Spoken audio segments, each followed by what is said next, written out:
How to add MP3 in KineMaster, or how to add an audio in KineMaster. It's very simple, and in few steps you can easily add it. In 1 minute, I'll teach you how to add an MP3.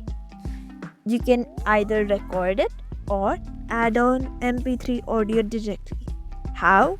Is by simply tapping on over here. You can see a circle there, you'll see the option of audio. Simply tap on it. There you'll see any audio from outside as well. From here you can see recorded songs, albums and genre.